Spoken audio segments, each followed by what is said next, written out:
Hey everybody, before I get started, I just want to mention a couple of ways that you can engage with me on a more personal level. I have a few avenues set up and I keep focusing on one, and I figured why don't I make a short little video talking about all of them real quick before we get into these episodes. So first thing, Patreon. There's a link in the episode description and every episode description to the Patreon, as well as a video on the feed called Major Announcement that has all the details of what each tier offers and how much they cost. I implore you to check that out. I offer a lot of cool shit for my patrons. Second thing, the Discord channel. There's also a Discord link in the episode description and in every episode description. I have multiple channels set up there for each show that I'm covering, and it's a great way to just engage with me. I have a channel set up for MMA talk as well. I'm a big MMA fan, so if you're an MMA fan, you can check that out as well. There's a link to the Discord in the episode description. And then lastly, the Facebook and Twitter. Social media. Follow me on there. I post news on there. When I say news, I mean like, hey, I'm stopping covering this show. Hey, I'm starting covering this show. Let me know what you think about this. I do live watches of things on Facebook where like I'll check in and say I'm watching so-and-so show, and then I'll like live comment while I'm watching it, and that'll be cool if maybe you watch that show too and you want to watch along with me, or you're watching it later and you will see my thoughts, which are usually pretty entertaining because I'm usually pretty high when I'm writing them. So check out all those links in each episode description, and let's talk about this episode. Peace. One mic, one mic. Yeah. All I need is one mic. One mic. Yeah. All I need is one mic. One mic. One mic. Hey everybody, welcome back to One Mic, where I watch shit so you don't have to. And today I'm here to talk about Season 1, Episode 4 of Apple TV's Shrinking, entitled Potatoes.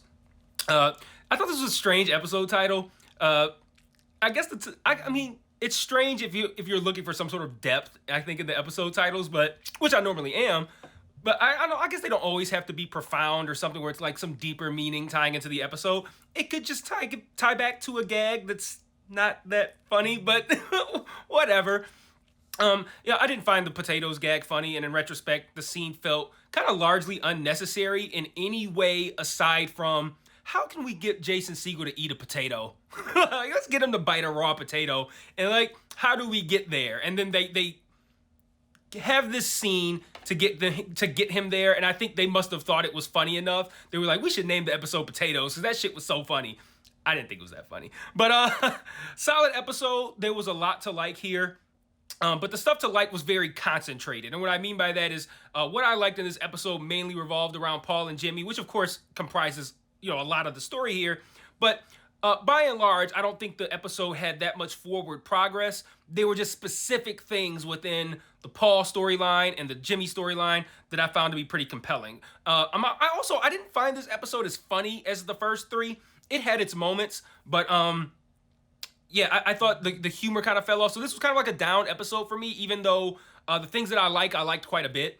But I think quantity-wise, there was a lot more that I was just kind of like, oh, that wasn't as funny, or oh, I don't really like that. Oh, I didn't like how we didn't really move the story along in this episode. So stuff like that. But that's a good transition to get into where I started, but what I liked. But I want to start, before I get into that, just kind of going over a little bit of the changes. You guys, if you're on the Facebook page, you're aware I've been dealing with a lot of medical shit, basically, physical shit. My back is my fucking spine is made out of a fucking can of Pringles at this point. Like, it's a complete piece of shit, which explains the new chair. You guys probably, if you're longtime viewers of this channel, you're probably noticing a whole lot more chair over my shoulders. I upgraded my chair to kind of give myself a little bit more back support. And then also, this chair doesn't sit up as high as the previous one, so I had to move everything down, so like I'm not like in the frame like like this and shit. But there'll be more things, changes that I'm gonna lay out over the course of the next few videos, I think, just because there's a lot of stuff that I kind of want to go over and that I want to put out there for you guys to be aware of, especially since I was kind of like down and out for about 4 days. But I'm not gonna really do that with this video, just because this one is kind of like, I'm in the process of catching up right now. So, maybe I'll go more in depth for the episode 5 video, something a little bit more current. But I just wanted to put that out there so you guys can be aware. So, moving on, talking about what I liked in this episode, I want to start with Paul, because Paul's going through some really complex emotions in this episode that I find to be pretty compelling. He's dealing with the Parkinson's, we know, but he's struggling with, I think, coming to grips with how the disease is affecting him and what that looks like for his life as someone of his age. I believe Harrison Ford's like 80 years old. He's dealing with that, but then he's also dealing with the trepidation over telling his daughter Meg, who we meet in this episode, who's played by Lily Rabe. I think most of us probably recognize her from the American Horror Story things the most. She's in like every season of that, at least up until I stopped watching it, which was kind of a long time ago. So if it's still airing, maybe she's not on it, but she was on every season that I watched, which was probably like the first five or so, maybe six. But I believe we learned in this episode, or at least I learned in this episode, that Jimmy's friend Brian, that he's been kind of like estranged with, is Paul's estate lawyer. And Brian brings over a lot of important paperwork in this episode that Paul's been dodging signing, including a power of attorney that Paul needs Meg to sign. Apparently that she's going to be she's going to be his power of attorney, and he can't have her sign it because he hasn't told her about the Parkinson's yet. And I'm really interested to see how that plays out, because Paul doesn't even end up telling Meg by the end of this episode anyway. And that's part of the reason why I said that this episode didn't really move too much plot along, because we started this episode with Paul being scared to tell Meg his diagnosis, and you kind of expect like the episode trajectory to be kind of like he gets past that. Somebody advises him, Brian, hey, this is something that you need to do. But they kind of subvert that, and they have him still not tell her about his Parkinson's. And I think that's interesting. And at the same time, I like the reality of that scene, because how would you handle that in real life? If you're scared to tell someone something, you tell yourself that all of the circumstances surrounding this conversation need to be perfect. And that's partially to give yourself an out on telling them anyway. Because you're like, oh, I don't really like this. Oh, this isn't a good time. I'm not going to tell. It's giving yourself an out. And that's what Paul does in this episode. And he's probably rationalized, that's some heavy shit to lay at my daughter's feet as she's about to leave to go to do whatever he said she was in town for, as she's walking out the door. And that's a valid concern, right? You don't want to tell your daughter, like, you're leaving? Oh, real quick before you leave, I got Parkinson's. Like, you don't want to do that, right? That's valid. But also, we know at the same time, he didn't want to tell her anyway. So he's kind of using that as an excuse and as an out. And I like the complexity that brings to Paul's character, especially given the fact that, he's older. He's supposed to be more mature. He shows that maturity among his peers when he's not shitting on them. But, it shows that when it comes to handling his personal shit, his own shit, he still has trouble with doing the thing that needs to be done, even though his brain as a therapist knows I need to stop fucking around and I need to tell her this. He's still hesitant to do so. And I'm curious now, because that's what made the Paul storyline so interesting in this episode and for future episodes. What events are going to need to take place in order for Paul to tell his daughter this information that he absolutely has to tell her? So I'm pretty intrigued by what they did with Paul here, by subverting my expectations of him overcoming his fear about telling Meg and just showing like, no, he's a regular fucking guy like everyone else. He's gonna look for that out, and that's a good one to not tell somebody on their way out that you have Parkinson's. That's a good out. So it shows that he's just like everyone else, and he has those same kind of like vulnerabilities or those same kind of concerns or hesitation. And I think that's cool. It kind of humanizes Paul when at the end of the day, it's like we're looking at this guy and it's like it's fucking Harrison Ford, man. It's like, so I like that they gave him something that made him a little bit more relatable, something that we can understand as non-Harrison Fords. But I also want to talk about Jimmy, because I like some of the stuff that they did with Jimmy as well in this episode. Things aren't going great for him and his patients. We saw that in episode 3. Grace won't answer any of his calls, and if you don't recall, Grace is Heidi Gardner's character, the one who he told to break up with her husband, and she said that she did. And then at the end of episode 3, he sees her with him in like the mountains or some shit, and they just run off. That's Grace. She's not answering his calls. Wally tries to kiss him in this episode, which I thought was like, this episode I thought was lacking in the humor department. It wasn't quite as funny as the previous 3, but I did think that was really funny. The scene with, he said like, you're incredible, and she like automatically leads it for a kiss, and then it happens again. And then I love how he leaves out. He's like, fuck. And then she appears. She's like, you forgot your shoes. He's like, yeah, that's what I was saying, fuck her. Like, come on, man. And then also he can't get Sean. Things have been working out well with Sean, but he can't get Sean to the point of being comfortable with talking about his time in Afghanistan. And all of those things contribute to this blow up. I believe that all of these things contribute to this blow up that happens on Jimmy's balcony with Liz. Gabby and Alice inexplicably tell him that Alice fucked Liz's son Connor, which was entirely unnecessary. But for whatever reason, Gabby thought like, yeah, this is something he needs to know. It's one thing where it's like, hey, your dad might be cool with this, like, aside from him, like, and they can have that conversation, but like he's there and you're just like putting the pressure on Alice, like, yo, he's cool, go ahead and tell him. He doesn't need to know that, but whatever. He goes off on Liz and he blames her for what we've seen, always trying to play mom to Alice. And he says that, having Alice over all the time allowed Connor to take advantage of her, which I thought was like a really mean thing to say. And I both liked and disliked this scene. Trust me, I liked it much more than dislike, and my dislike is only because it could have been better. But I liked and disliked this scene because I thought it could have been 10 times more powerful if they just told Jason Segel to just not be Jason Segel for this one scene. Like, you don't have to insert, like, playfully quirky into every fucking scene, man. Like, I thought him telling Liz that her son took advantage of his daughter was actually a really fucked up thing to say. Almost as fucked up as when he started like searching his balcony for Liz's purpose. Like, Liz's purpose, are you here? And like, I don't know if that was meant to be played as funny, but it came off to me as like unusually cruel. Like, wow, he's being really fucking cruel to someone who was there for his daughter when he was out, fucking with naked strippers in his pool and shit, right?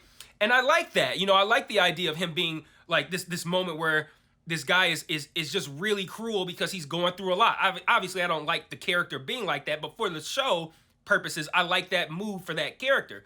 So we didn't need him to muddy up the tone with jokes and shit. Like the whole, like, I'm gonna go in because I'm mad and I'm stomping. And I'm like, that kind of shit, it's like, that's funny, but like, that to me, it sucked the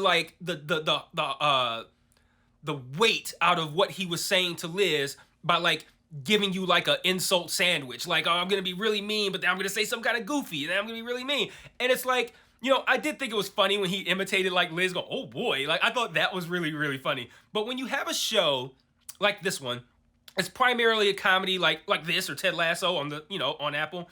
If you do it right, those serious scenes hit way harder because that's not normally how you see those characters. They're normally being goofy and shit, cracking jokes. So when you have a scene like this, it's going to hit harder if I now see Jason Segel being a completely serious piece of shit asshole. The scene's going to hit 10 times harder. So I really wish they hadn't been all goofy and shit like that. I like, not goofy, but like interjected that humor because it fucked up the tone to me. And like, I'll refer you to an incredible scene, I believe to be an incredible scene, and I think it's season 2, episode 8 of Ted Lasso, between Roy and Jamie. And if you've seen it, you know what scene I'm talking about. And now that show had way more time to build on that sort of relationship to make that scene hit harder. But my point is that serious scenes hit harder on comedies if you leave the comedy out just for that period of time. And I feel like this could have been an incredible scene. Like, wow, this guy's a real piece of shit, if they hadn't tried to make me laugh too. And like that, I feel like kind of fucked it up. But it was a great scene, but it could have been an incredible scene, especially for Jason Segel. But this seems like it'd be a good transition to what I didn't like in this episode, which, to say what I didn't like is a stretch. Like, I don't want you to conflate what I didn't like with something that I disliked. I'm very particular with my word usage. Didn't like means I didn't think this was a good thing. It doesn't necessarily mean that I disliked it. And what I mean is I felt like the Gabby character is at a point where they need to do a little bit more with her. They need to do something more than make her, comic relief in some weird fucking pants, right? Like right now, that's all she is, comic relief, which she's very fucking good at, mind you. Like, it's not an insult to the character of the actress by any means, but let's see some more. We know she's going through a divorce. Let's explore that without making it about missing Jimmy's wife or something like that. And then she has a weird scene here with Sean where she points out that she was supposed to be his therapist, but she kind of pawned him off on Jimmy. And I'm not sure why she'd bring that up unless she's actually jealous of the relationship that Jimmy has with Sean, which is intriguing, but show me some of that jealousy. It didn't come off that way. It came off just like an awkward, like, we ran into each other in the hall, so now I'm just gonna start talking and I'm gonna say some weird shit. Like, that's kind of what it came off as. Don't like that. Would prefer they give me a little bit more seriousness with Gabby. Let's explore the divorce. Let's get her needing to use her experiences with divorce to help someone else. Let's get someone else's experience with divorce to help her. You know, maybe Jimmy can help her with dealing with what it's like to no longer have a husband or wife in the house. Something like that. Give me a little bit more depth with Gabby. She's great. She's hilarious. But now 4 episodes, and I already know she's dealing with a divorce. Let's start to explore that a little bit. And explore the weird pants a little bit less. And like I said earlier, I think the comedy fell a little bit flat in this episode. Like I said at the top, the potato stuff wasn't funny to me. I didn't like Jason Segel inserting comedy into what I thought would have been a phenomenal scene had he not done that. I didn't like the trampoline scene where he's jumping like, I know what you're like. No. I didn't like the conversation with Connor. That was weird. Although I did like when Connor said, I should have asked your permission. Like, what? He's like, no, never do that. Sorry, you guys. Cough is still there, but I'm feeling great, promise. But I want to close out with a couple of thoughts, and I'll be done talking about this episode. I wonder where the whole Liz is dealing with empty nest syndrome thing is going, especially since Jefferson doesn't seem to care. And side note, I'm calling him Jefferson. I don't know her husband's name on the show, but can we just round of applause for Ted McGinley here? His fucking character is hilarious every fucking time he's on screen, and it's so cool to see a guy be funny at this point in his life when legitimately, I'm sure he's done plenty of things in between now and Married with Children, but I haven't seen anything since Married with Children, and it's so cool to see a guy who I found funny 30 fucking years ago pop up again in 2023 and still be fucking funny, and I love that. So I'm gonna keep calling him Jefferson, but Jefferson doesn't give a fuck about the no kids being in the house, but it's something Liz is clearly dealing with. Like when Connor comes and she's like, oh, I'm making your favorite pasta or some shit like that. He's like, no, I'm going to go hang out with my friends. It's kind of like, well, fuck, man, you've been gone all this time in college. Now you come home and now you're doing the same shit you do when you're off at college. But she can't say that. So they have her longingly looking at his empty twin bed. That was weird. Turning off the light. Oh, that was weird. But yeah, I like to explore that a little bit more, or maybe not necessarily explore that a little bit more, but what's gonna come of this? They're clearly making a point to show us that she's dealing with that. Why? What are you gonna do with that? And then I was kind of laughing at Liz and Gabby saying, "Hey, don't worry about Liz's son fucking your daughter. Worry about her fucking the black war vet that's living in your pool house. That should be your primary concern, is that guy." Mind you, Liz looks like she's 16. Sean looks like he's 30. I don't... Sorry, the laughing is making the cough come back. But, yeah, I thought this episode did some really great stuff with Paul and Jimmy that I'm looking to explore further. But I would like for them to lean a little bit more into these serious moments so they can be a little bit more impactful. I thought the comedy was a little bit down this week. I'd like for that to see that be up next week. And I would like to see a little bit more depth with Gabby, make her a little bit more three-dimensional. And I'm curious where this thing with Liz and the empty nest syndrome is going. So that's my thoughts on episode 4. Let me know what you thought in the comments. I'm particularly curious how you felt about Jimmy's scene on the balcony. Did that work for you, kind of mixing in the humor with the seriousness? Or are you in agreement with me that the seriousness kind of brought it down and that it was kind of heavy, that he was being a dick? Did you even think that he was being a dick, or did you think that was meant to be funny? The thing about Liz's purpose was did that come off like a joke to you? Or did it come off like, man, he's being a fucking asshole? That's how it came off to me. Let me know what you thought in the comments, and I will see you guys next week for episode 5. Until then, peace.